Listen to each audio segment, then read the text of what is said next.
in the fighters meeting. What's the other guy's name? Mark? Yeah, no, not him. Mark. He went right up to him in the so it's just fighters, right?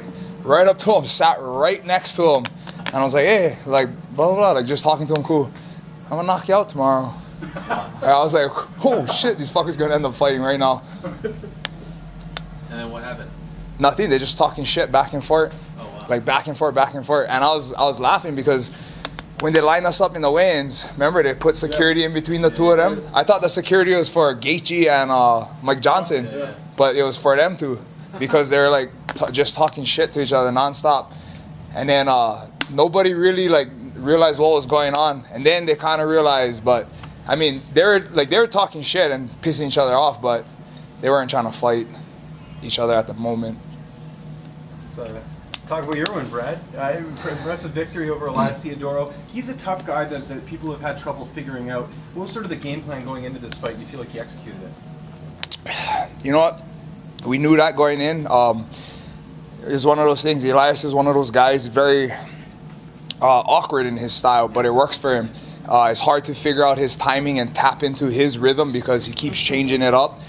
But that's something that we had prepared for. The one thing that I didn't really expect for him, but I made that change, was I really haven't seen him take like that traditional like wrestling shooting from the outside. He'll usually throw some crazy kicks, some punches, switch stance, try to confuse his opponent and then close the distance, grab him, try to push him to the cage, which he tried to do to me, but that I knew. The shooting part though, as soon as I saw him shoot in the first round, I reacted and I knew that that's what he wanted to do. He wanted to try and close it up. He didn't want to strike too much and just get the fight to the ground. He was kind of poking fun at you leading up to this fight. Did that bother you at all, him doing that stuff? No, I was like, whatever, dude. Like some guys, they feel like they gotta run their mouth, but I issued him that challenge, and even right after they read the decision, I went up to him jokingly and I was like, hey, let's shave that head now. And he was like, no, fuck no. But no, he was talking a lot of shit leading up to it. And me, I'm the type of guy like, hey, we're going to get in that cage and then we'll let our fists do the talking. But I already knew that, he wasn't about it because as soon as I seen him yesterday at the weigh-ins, he came up to me and was like, hey, best of luck tomorrow, blah, blah, blah, blah, blah. Which, we do between fighters. This is a sport. It's a mutual respect, but you just don't expect something like that when somebody's running their mouth and then you see them. But, nothing. We fought is what it is. I wish him the best in whatever comes next for him, his hair or whatever shampoo or tampon ads or I don't know, whatever he wants to do. Do you want to see him cut? Like, are you expecting him to cut his hair? Wasn't that the deal? Nah, he didn't agree to it. He tried to make me say, put up your whole purse for me to cut my hair, and I was like, buddy, your fucking hair ain't worth that much. Get the fuck out of here. But no, I really did want to just even yesterday I was standing behind him and I was like, how fucking funny would that be if I just buzzed his head? But then he'd probably try to sue me. And he'd probably win because he has some fucking sponsorship for his hair. What the fuck? What fighter does that? That is not a girl. But no, I'm not trying to talk shit about the guy. He was a very tough fight, I ain't gonna lie. Real gritty guy, durable, just like we expected. Yeah, you almost finished him later in the fight. Were you surprised you couldn't get the finish on him? No, because I don't think we've ever seen Elias get finished. I did want that finish and I was looking for it, but he was listening to his corner pretty well. They were telling him what to do. We were closer to his corner, and he responded well, and he was able to escape the rear naked attack. What's next for you after this? Middleweight division's a bit wide open at the moment, but Bisping, not defending his title yet. Let's go, Michael Bisping. Yeah. But nah, whatever comes next. Like I said, I don't really pay attention to rankings too much, but somebody made mention to me that Elias was number 15. And I just beat him, so that should put me back in the top 15. So whatever they want from me next, I'm ready for it. You came out a lot more aggressive in this first round in the opening. Heidi, I didn't even see you there. I'm so short, I know. That's just the bright light. How did you feel about the game plan? Did it feel good to you to come out that way and feel strong in the early part? My coaches and I, that's one thing that we know. I think we talked about it when you came to the gym. He's one of those guys that he just will throw crazy stuff at you. But if you watch, a lot of his opponents feel safe because he's not even close to hitting them. So he lulls them into this safety net, but it's a false sense of safety because he's the one being active. He's the one dominating or dictating where the fight is. But our game plan was to come right out, own the center of the octagon, and that's exactly what I did. Anytime he came into exchange, sit down and counter. But he did a good job of when I went to do that. He tried to shoot under. I tried to adjust and hit him with a knee. I think I hit him in his body or his chest or something. But yeah. Anyone on your mind next in that top 15? Whoever. I don't care. What about the obligatory Hawaii question? UFC Hawaii. Yeah.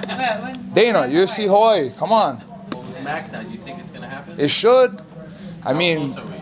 I don't know. I just read an article, which I rarely do, but I read an article saying that Dana was like, I can't say no because I said there would be no women in the UFC. Now there is. There will be no 145 women. But now I think about it, it seems all his no's seem to pertain to the women's division.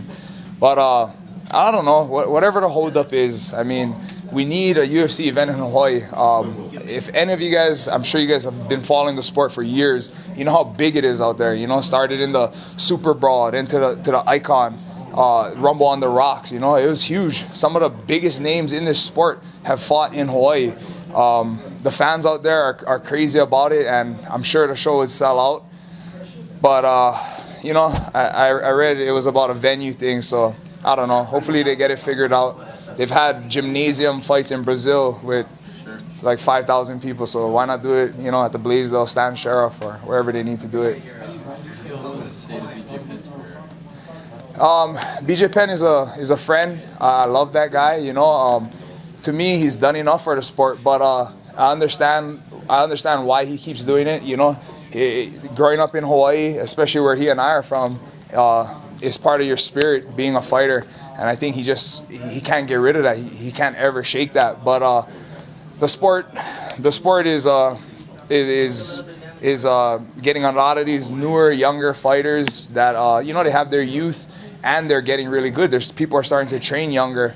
For me, I feel like BJ already made his mark. He's already in the Hall of Fame. He's already a 2-division champ. He's fought from 145 all the way up to heavyweight. I don't know who else can say they've done that. But I wish the best for BJ. I think he's done enough for the sport. He's done enough for Hawaii to where he can just sit back and relax. But I understand why he's a fighter. He's a warrior at heart. So I can understand why he keeps getting in there. Yeah, good. And one more. BJ is the best ever from Hawaii. Do you think Max can ever eclipse him in terms of overall accomplishments? You know what? Max is a freaking tremendous fighter. I remember Max when he was in high school coming up to me and saying like, hey, I want to be where you are, and look at where he is now. He's a champion. As far as comparing Max to BJ, it'll be hard for anybody. It's like comparing LeBron James to Michael Jordan. Michael already did it. He made his mark. He was the greatest ever. So out of Hawaii, that's BJ Penn. And it's going to be hard for any Hawaii fighter to accomplish what BJ has done. And even if they do, I don't think he'll ever eclipse BJ. But Max is his own fighter. He's going to create his own legacy.